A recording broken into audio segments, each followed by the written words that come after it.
Okay, I would like to talk to you about inverse functions. That's our topic for the next couple days. We've dealt with them in Algebra 2. Okay? Before that, for something to be an inverse, an actual function, we're going to talk about a function being one-to-one. If a function is one-to-one, it will have an inverse function. Okay? Remember, let's go back real quick.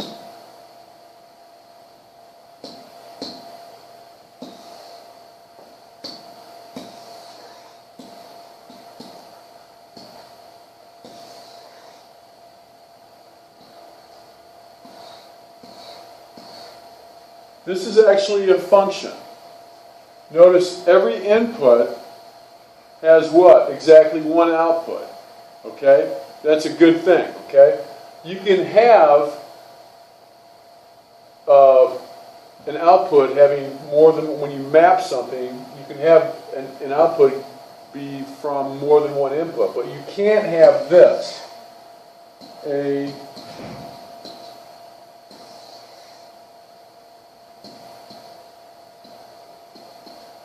Where A maps to 1 and A maps to 3.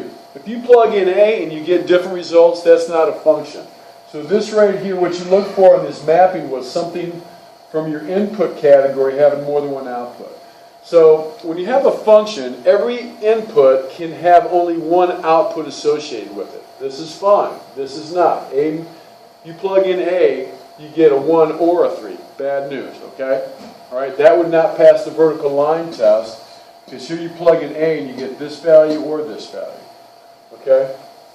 A one-to-one function is a form of a function, but notice for every input has only one output. Every output has only one input. It's one-to-one. Okay? Here's states and their population.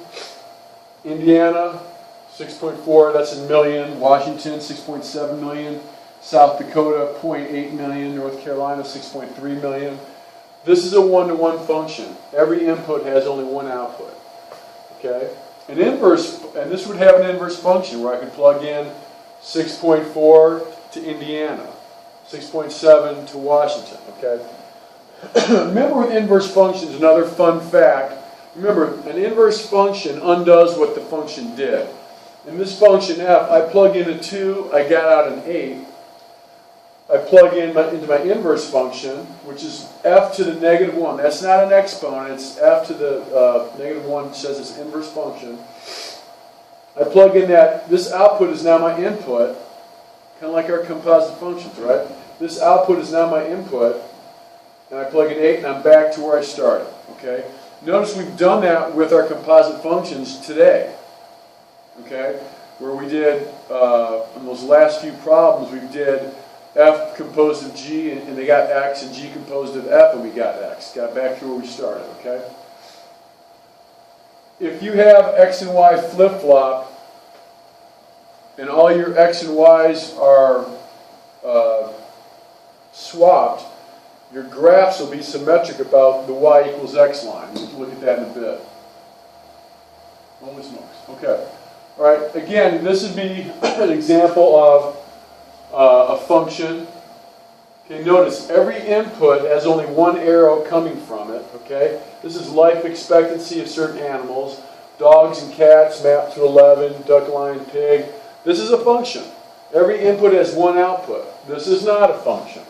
Notice an input has more than one output. C maps to 2 and to 3. Not a function. Okay, so we saw what a one-to-one function is. Okay, if you're going to have a one-to-one function, your graph is either going to be always increasing or always decreasing. Okay? And I need to write this one just a little better here, a second here. Just so it's a little better. Okay? Here's a cubic function, and here's like a negative x cubed. But notice, every input has only one output. Every input, one output. Okay? If it's if your function is either the slope, this is always increasing. Notice how as I go from x increases, the slope, my y values are increasing. So this function is always increasing. My y values are getting bigger as x increases. This function is always decreasing. My y values are decreasing as x increases. But notice that's a one-to-one function, okay? They're going to pass what's called the horizontal line test. We're used to the vertical line test. Same principle. Horizontal line test says it'll be a one-to-one function if I go horizontally across and I only intercept one point. If you intercept more than one point, it's not a one-to-one function. Just like the vertical line test would say that that's not even a function because we're crossing more than one point. The horizontal line test, similar concept. We're going horizontally. If I cross only one point, it's a one-to-one function. If I cross more than one point, it's not. Okay? It's not one-to-one. Okay, here's your horizontal line test, which I talked about. Here's your parabola. This does not have, its inverse is not a function. Okay? Notice, I do the horizontal line test, and I cross more than one point. Here's my, again, if your function's always increasing or decreasing, it'll be one-to-one. That means what? It'll have an inverse function. Okay? Alright? We did a little of this today. We noticed those functions. We did f circle g and g circle f, and we got the same, we both got x, and they equal each other. That's because they were inverses of each other. F composed of inverse gets me x, and f of the inverse composed of f of x gets me x. Okay, so we realize those are inverse functions. Okay, this is what the inverse looks like. There's my function of x. This is what the inverse is. Okay, and that's what we did today. When f circle g equals g circle f, and it equals x, those are inverse functions. Remember how inverse functions are symmetrical to their regular function about the y equals x line. So here's my coordinates. All I have to do to plot the inverse is flip x and y, right? Okay? So a is negative 4, 2. Well, let's plot, I'll do this in green. Let's plot negative 2, 4. Negative 2, negative 4. Okay? Negative 2, negative 3. Let's plot negative 3, negative 2. Oops, that's not right. Sorry, guys. This is negative 2, positive 3.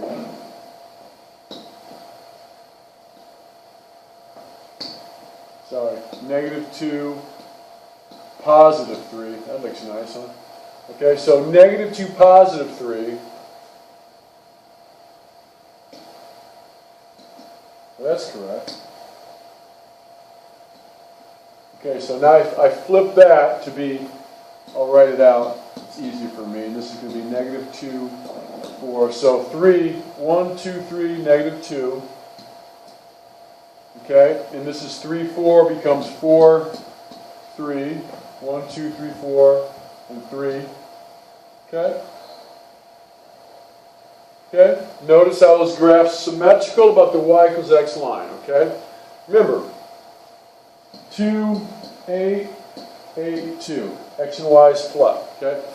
Okay? That was the example I gave earlier, right? Plug in a 2, get out at 8. Plug in an 8, get out at 2. Okay?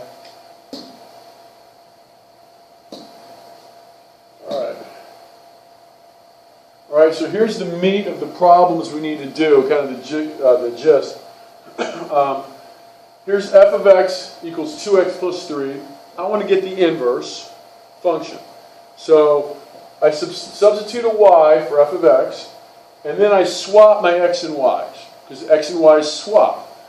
X and now y, and then you solve for y. So I need to get y by itself. So minus 3 minus 3, that's x minus 3 equals 2y. Then I divide this by 2 and this whole thing by 2. And that's y equals x minus, this is the inverse. So I can now replace that, if I want to, with just f negative 1. Inverse equals x minus 3 over 2. Okay? Or that can be written what? 1/2 or 1/2 times x minus 3. But last step is replacing your y with f of negative 1, that terminology, okay? All right? Okay, so again, recap, we're going to, here's another problem. F of x, 2x plus 1 over x minus 1, okay? First step to solving for an inverse, I substitute y in for f of x, and then I swap positions with all my x and y. So notice y, y, and that's now x. Now I need to solve, okay? I can't remember if I did this. Okay, so I did, all right? So, I end up with x equals 2y plus 1 over y minus 1. I need to solve for y. So remember, substitute y for f of x, swap your x and y's, now solve for y. So what I did is, here we start off with that same equation, x, that's where I left off. I'm going to multiply top and bottom by this y minus 1. Okay? X times this is going to be xy minus x, distributive property. Okay? This cancels out, and I have 2y plus 1 equals xy minus x. Now this is tricky. If you try to just work over here, it's not going to work. If I factored out an x times y minus 1, it really doesn't help me solve. So what I need to do is I need to move the x over to this side and the 2y over here. Okay?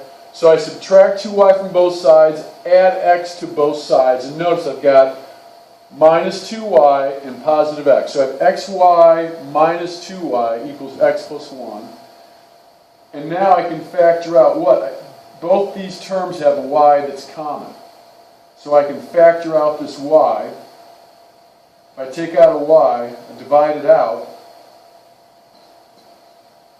I got x, I've got 2, x minus 2. And check your work. Yx gives me xy, and y times negative 2, negative 2y. Okay? Now, notice, I've got y by itself. So all you have to do is what? Divide both sides by x minus 2. Okay? Y equals this, and I substitute f of x. Okay? So we've learned a lot today about these inverse functions. Okay? To have an inverse function, it needs to be, for a function to have an inverse, it needs to be 1 to 1. Okay? When we graph functions, the inverse functions are symmetrical about the y equals x line. Okay?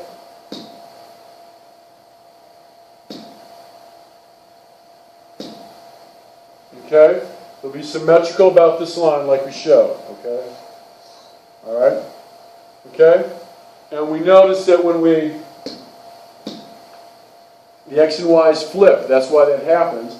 And when we solve for inverse functions, we take the original function, replace f of x with y, swap x and y, and solve for swap your x and y's, then solve for y, get y by itself. And then at the very end, replace y with f of negative 1. Alright? Hopefully that'll help out. I'll see you tomorrow. Hope you all watch this.